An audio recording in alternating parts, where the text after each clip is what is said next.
I've broken some rules to make this. I think I've broken them with logic and good engineering. New evidence has been obtained by the US Coast Guard investigating the Titan submersible disaster in June 2023. It captures the sound at the very moment the vessel imploded. Underneath the polished branding and billionaire buzz, the Titan sub wasn't just a tragedy, it was a blueprint for how not to explore the deep. While the headlines focused on the implosion, the real story runs deeper, much deeper. From overlooked warnings to baffling design choices, what happened on the ocean floor is only part of the fallout. And there's one specific decision made years before the final dive that might change how you view this entire disaster. This isn't just about engineering failure. It's about what happens when ambition outpaces accountability and hype silences hesitation. The Titan sub disaster is way worse than you thought, and the truth is far from sunk. How OceanGate marketed risk as innovation. Stockton Rush, the CEO of OceanGate, positioned the Titan submersible as a revolutionary leap in deep-sea exploration technology. But he also made public safety claims that stood in sharp contrast to the vessel's experimental nature. One of his most quoted lines, "It's safer than crossing the street," was reportedly used to reassure potential clients, despite the vessel being uncertified and untested by any recognized marine safety body. OceanGate's marketing strategy leaned heavily into the allure of exclusivity and adventure, offering ultra-wealthy clients an opportunity to visit the Titanic wreck site for $250,000, a price that implied luxury and safety. Yet behind this promise was a vessel operating outside conventional safety norms. Rush was vocal in his disdain for industry-wide safety regulations, frequently criticizing what he saw as bureaucratic limitations that stifled innovation. In a 2021 interview, he openly admitted to breaking certain design rules while developing the Titan, believing that risk was an inherent part of progress. This mindset wasn't just a personal philosophy, it became a branding tool. OceanGate's promotional materials emphasized the uniqueness of Titan's design and experience, while downplaying the implications of it being experimental. Potential customers were asked to sign detailed waivers acknowledging the lack of certification, but it's unclear whether most fully understood the risk they were assuming. A salient part of this illusion of safety was confidence, as exhibited by OceanGate itself, assigned authority personnel. With engineers, scientists, Rush usually assumed the roles of a salesman as well, mixing technical missions with luring sound bites to make clients feel secure and safe. While behind the scenes, the insiders and engineers raised concerns. For public consumption, Rush sold the very image of competence and control. According to dark testimonies by former employees and eminent industry experts, the company's internal culture seems to evoke a non-disclosed approval of dissent in arguments against known potential risks, allowing them to be dismissed or ignored in favor of continuing operations as before. The question now is whether the really held belief was that the strategy of risk-taking was calculated risk minimized for the sake of growth. Has Rush been convinced about Titan's safety, even though evidence was mounting to the contrary, or did the company consciously turn into a marketing bullhorn of confidence while hiding critical safety gaps from view, generally held by clients? While we cannot read into intentions, evidence available in documents and testimonies forms a picture of a leadership that took priority on image, on ambition, and on marketability over anything else. Means of transparency. This illusion of security wasn't merely a tiny misrepresentation. It may have considerably contributed to one of the most avoidable tragedies in modern maritime history. That polished sales pitch might have masked the danger, but the real warning signs were baked into the bolts and fiber from the start. Design flaws, hidden in plain sight. The Titan submersible's structural design deviated significantly from established norms in deep-sea engineering, raising serious concerns even before its fatal dive. Unlike conventional submersibles, which are typically constructed with solid metal hulls, such as steel or titanium, OceanGate chose to use carbon fiber reinforced with resin for the Titan's pressure vessel.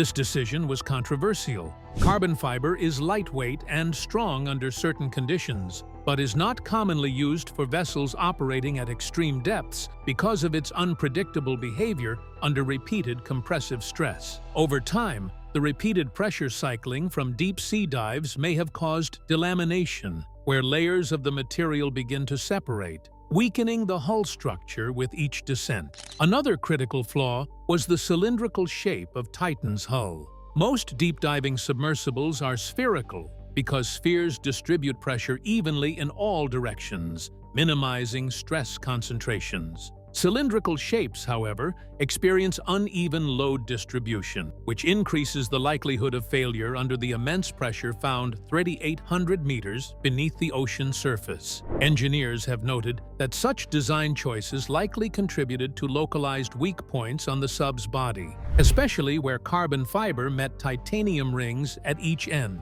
interfaces that inherently introduced structural vulnerabilities. Essentially, an additional element in making the whole passenger experience was an engineering dilemma with the viewport window. According to reports, OceanGate allegedly asked Hydrospace for a flat window for aesthetic reasons that would enable a wider, clearer view. Hydrospace, however, maintained that it was not going to qualify the window for deep-sea conditions unless it was subjected to rigorous testing, which, according to the testimony, never happened.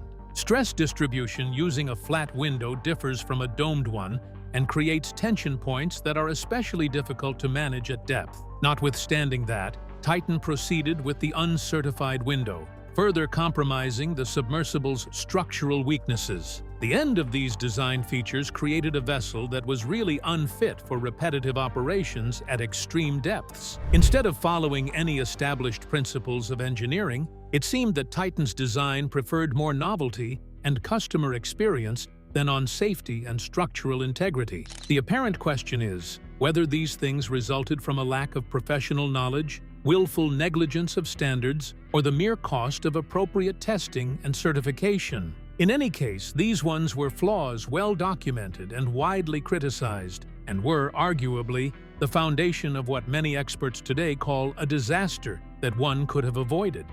A trail of red flags from 2018 onward. As early as 2018, multiple industry experts expressed deep concern over the Titan submersible's safety, culminating in a formal letter addressed directly to Stockton Rush, signed by figures such as William Conan, chairman of the Marine Technology Society's Manned Underwater Vehicles Committee. The letter warned that OceanGate's approach to deep-sea exploration posed potentially catastrophic risks. The message was clear: Titan's design, lack of third-party certification, and deviation from industry norms placed future missions in jeopardy. Despite the unified stance from experts across the submersible field, these warnings were dismissed by OceanGate leadership as overcautious and limiting to innovation. Internal concerns were not limited to external letters. Former OceanGate Director of Marine Operations David Lockridge raised an alarm about structural weaknesses in the vessel, including issues with the viewport window, the carbon fiber hull,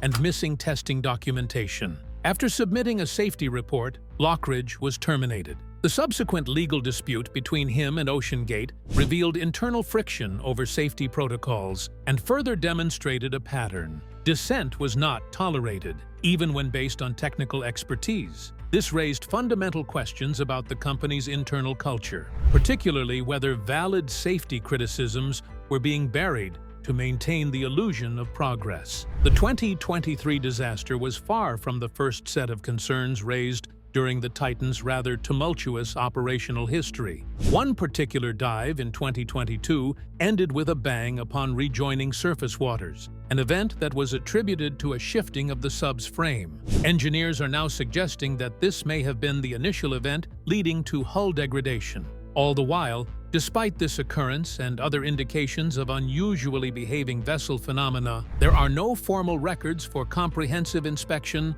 or testing procedures carried out post-incident. This was an opening for an analysis of Titan's structural integrity, and again, it was either missed or ignored. In retrospect, the warnings seem justified and tragically prophetic. The pattern appears to demonstrate a conscious decision to set aside expert advice for the sake of keeping missions on schedule. Did financial pressures or reputational stakes drive this unwillingness to scrutinize? Not unclear, but the looming specter of these red flags points towards systemic failure in risk management. Instead of stopping operations to investigate, OceanGate seemed to want to put its auditioning behind it, believing, or perhaps hoping, that nothing would go wrong. Those trying to avert the disaster were being ignored, and in some cases, silenced.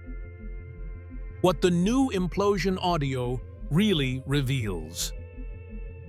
In early 2025, the U.S. Coast Guard released a 23-second audio recording that is believed to capture the moment the Titan submersible catastrophically failed. This recording, captured by a passive acoustic monitoring device operated by the National Oceanic and Atmospheric Administration, NOAA, is the first publicly available acoustic evidence linked directly to the 2023 implosion. The device was located roughly 900 miles from the Titanic wreck site, an impressive range for detecting underwater sound. Analysts pointed out that the clip begins with ambient underwater noise, followed by a brief, soft boom, which aligns with what experts describe as the acoustic signature of a deep-sea implosion. Acoustic signature analysis is a critical tool in underwater incident investigations, especially when dealing with vessels that disappear in areas where direct observation is impossible.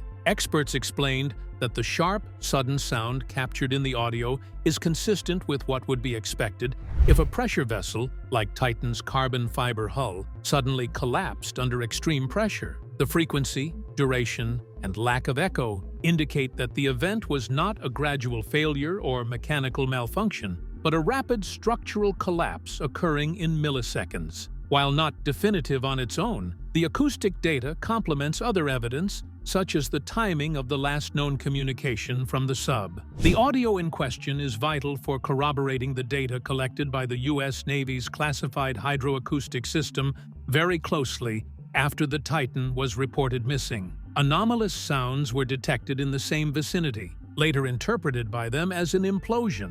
However, it remains classified, and the information might not have been of immediate class to be communicated to the public since it was based on military signals. The NOAA audio provided newly released information and is a non-military source, giving the first civilian confirmation of that sound, supporting earlier assessments of what truly transpired below the waves that day. The audio does not tell exactly where the failure incited the implosion. Was it the carbon fiber hull, the viewport, or perhaps a joint involving dissimilar materials? Investigators have remained guarded, asserting that while the sound of the implosion conveys the suddenness of collapse, the actual cause cannot be identified without further forensic evidence from the recovered wreckage. But the release of that audio adds yet another twist to our understanding of the tragedy. It supports the notion of a sudden and catastrophic failure of Titan, but raises a salient question. If these monitoring systems can know of such failures in real time, could they be leveraged for future missions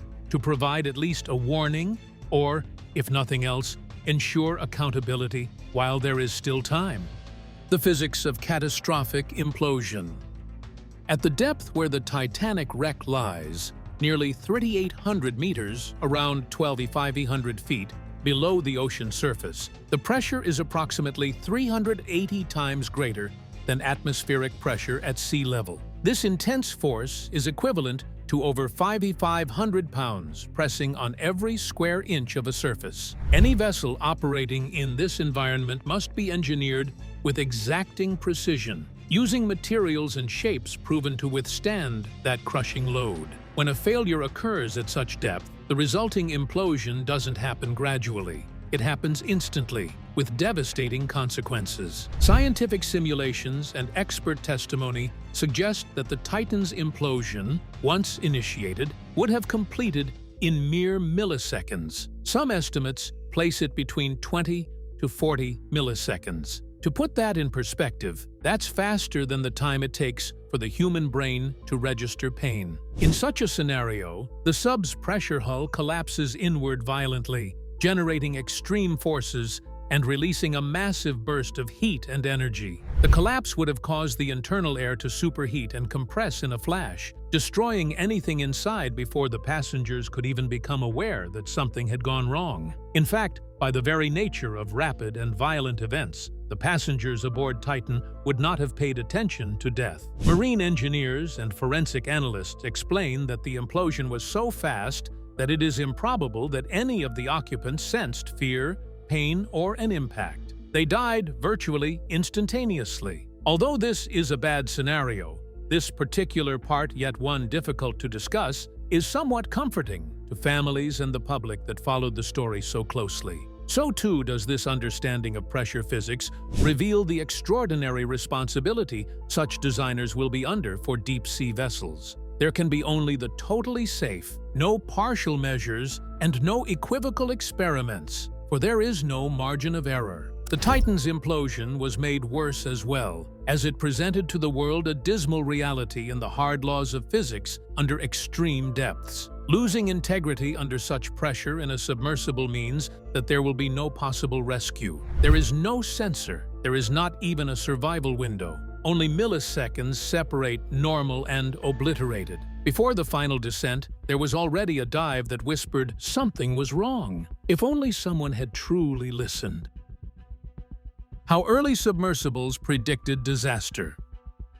In 2019, long before the Titan's final voyage, a troubling test dive took place that should have raised serious alarms. Carl Stanley, a veteran deep-sea submersible operator, was invited by Stockton Rush to join a test dive aboard the early prototype of what would later become the Titan. The dive, conducted off the coast of the Bahamas, reportedly reached depths of over 3,760 meters. During the descent, Stanley described hearing a series of unsettling cracking and popping noises, sounds he later likened to the carbon fiber breaking. At the time, OceanGate had already chosen to pursue an unorthodox material approach, combining carbon fiber with titanium components, and this dive was one of the first real-world tests of that decision. Stanley later told investigators that he voiced his concerns directly to Rush after the dive. He warned that the noises suggested serious structural issues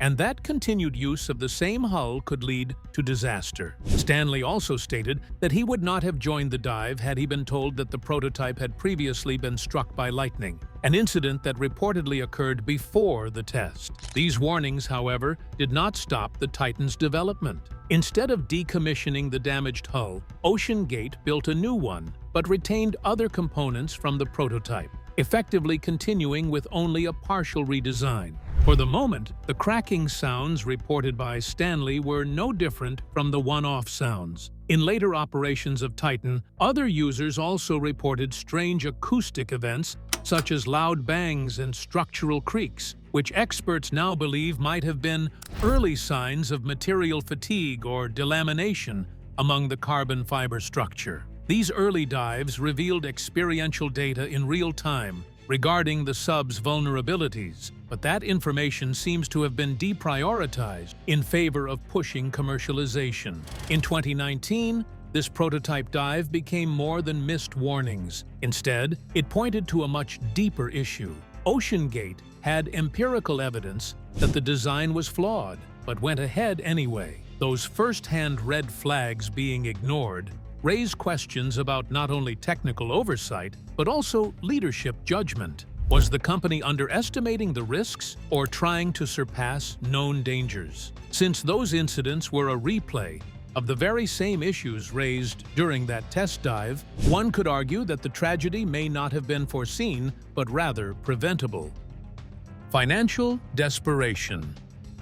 Behind the scenes of OceanGate's high-priced expeditions was a company struggling with financial strain. According to internal testimony and reports from former employees, OceanGate was operating on a tight budget, with the high costs of running deep-sea missions frequently outpacing revenue. Amber Bay, the company's director of administration, testified that at times she and Stockton Rush even delayed their own salaries to keep the company afloat. This financial instability meant OceanGate was increasingly reliant on incoming deposits from future clients to fund ongoing operations, a risky model that bears a resemblance to a rolling debt system. This unstable business foundation appeared to create pressure to keep missions moving at all costs. According to former Director of Engineering Phil Brooks, the company's cash flow problems led to decisions that prioritized speed and publicity over comprehensive safety testing. Brooks stated that OceanGate was economically very stressed, and as a result, the safety was just being compromised way too much. In practice, this meant that dives were being approved with unresolved issues, equipment upgrades were delayed, and essential tests, such as certification of critical components like the viewport window, were ignored or deferred. In this sense, OceanGate's refund policy might have contributed as well to this scenario. Rebooking clients without a dive because it was too rainy or technical failures meant that they would have to try again on some expedition rather than receive a full refund of the payment made. That may reduce the immediate cash losses but increase the backlog of obligations emerging from unsatisfied customers and heightened pressures for dives completed. So this system drove the company to launch it anyway, even if it wasn't ready. Every canceled dive represented a loss of revenue and further pressure to complete the growing stack of obligations. All these funds put together spell a picture of a company functioning under extreme financial pressure, unable to reduce the safety margin, as that would compromise business continuity. Budget constraints are the norm in startups, but the scope that OceanGate dealt with, deep-sea passenger expeditions, did not allow for any mistakes. Under these circumstances, emphasis on marketing, bookings, and cash flow, rather than strong testing and inspection, would not only have undermined safety protocols, but directly contributed to failures of increasing magnitude, culminating in Titan's catastrophic implosion. Regulatory loopholes. One of the key structural enablers behind OceanGate's controversial operations was its ability to conduct dives in international waters, beyond the reach of most national maritime regulatory bodies. The Titan submersible was launched from a Canadian research vessel in the North Atlantic, far from the jurisdiction of U.S. or Canadian safety agencies. By operating in this legal gray area, OceanGate avoided mandatory safety inspections, certifications, and compliance with international submersible standards typically enforced in territorial waters. This decision effectively allowed the company to proceed without third-party oversight, despite engineering a passenger-carrying vehicle to descend to some of the most dangerous depths on Earth. This strategic circumvention of regulation was not accidental. OceanGate was fully aware that conventional classification societies like DNV or the American Bureau of Shipping would not certify the Titan due to its experimental design. Rather than revise the vessel to meet those standards, the company chose to operate under a self-certification model, asserting that internal testing and engineering judgment were sufficient.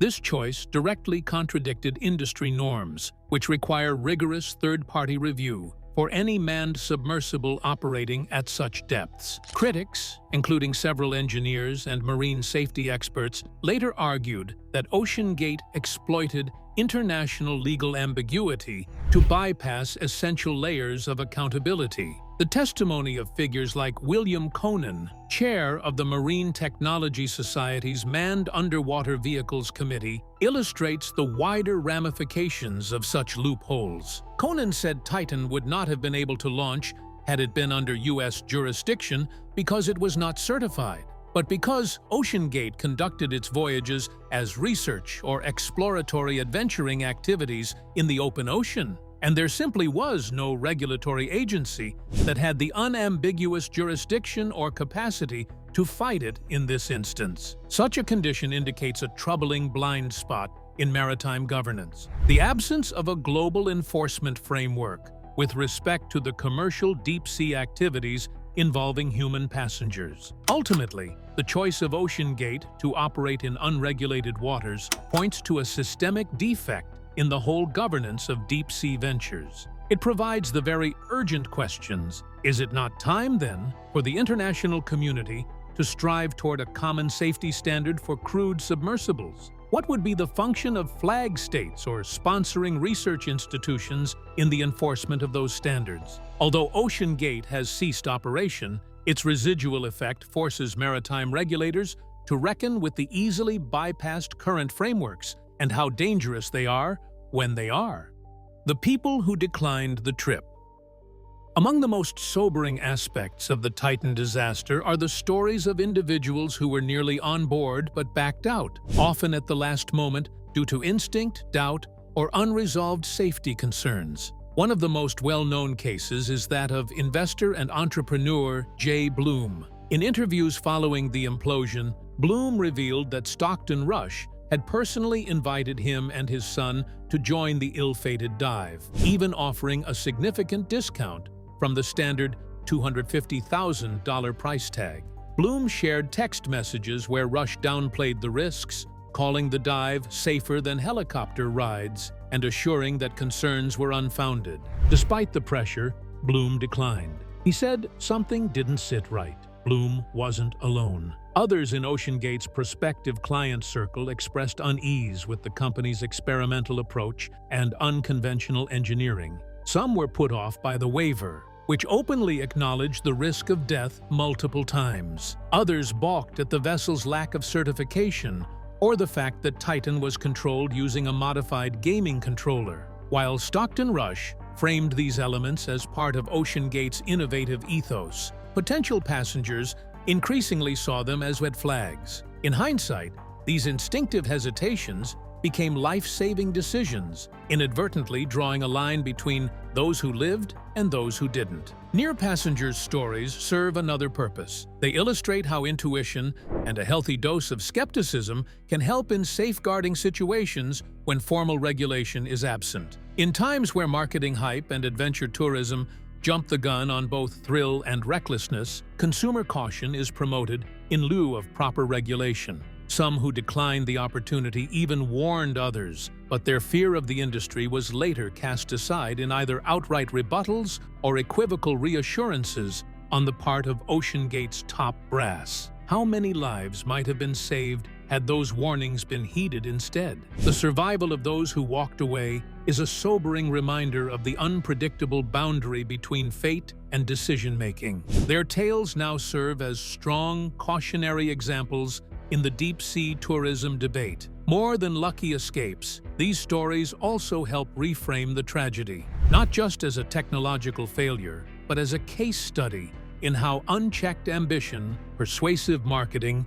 and subtle doubt coalesce in high-risk enterprises. For many of the almost passengers, one thing is clear. When it comes to lives on the line and experimental exploration, asking the tough questions is probably not just advisable, might be the only protection you have. Some narrowly escaped the dive. Now the world is asking who should have stopped it.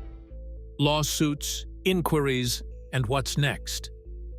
In the wake of the Titan disaster, accountability has become a central issue, not just for Ocean Gate, but for the broader future of commercial deep-sea exploration. While Ocean Gate itself is no longer operational, the legal fallout is ongoing. Several families of the victims have either pursued or are exploring civil lawsuits, citing negligence and failure to disclose critical safety risks. The company's extensive use of waivers complicates these efforts, but legal experts argue that such waivers may not fully shield a company if gross negligence or willful misconduct can be proven. As new evidence continues to surface, particularly regarding internal warnings and ignored red flags, plaintiffs may have a stronger case. Government agencies have also initiated formal investigations. The U.S. Coast Guard, in partnership with international counterparts, including the Transportation Safety Board of Canada and the UK Marine Accident Investigation Branch, has been leading the primary inquiry.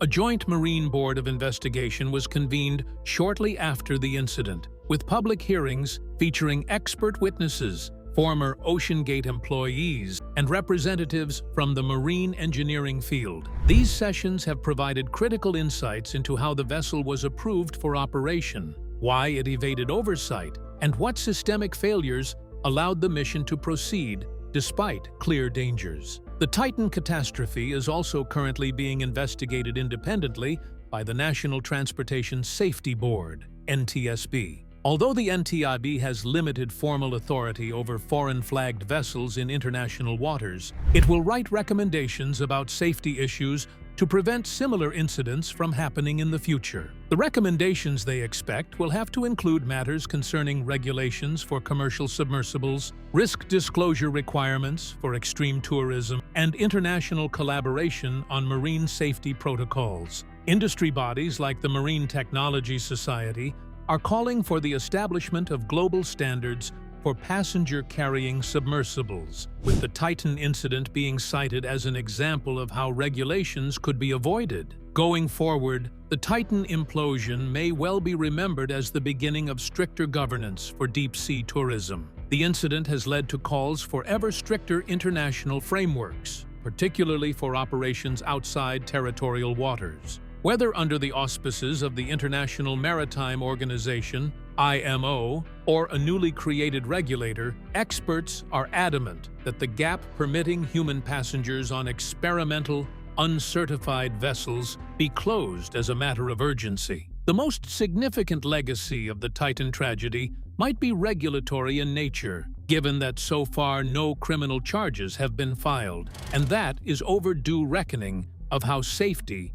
innovation, and oversight intersect in the pursuit of the most dangerous frontiers in the ocean. Beyond government investigations, there's growing pressure from within the marine industry itself to confront the lapses that allowed Titan to operate unchecked. Several professional organizations and engineering bodies are now reviewing their own advisory roles, asking how OceanGate was able to deflect repeated safety concerns without consequences. Some are calling for a formal ethics framework for commercial deep-sea expeditions, one that doesn't just evaluate technical specs, but also enforces transparency when lives are involved. The disaster has sparked uncomfortable conversations within the exploration community. How much risk is acceptable when there are paying passengers on board, and who gets to decide? At the same time, lawmakers in multiple countries are now reviewing maritime tourism laws, particularly those related to experimental vessels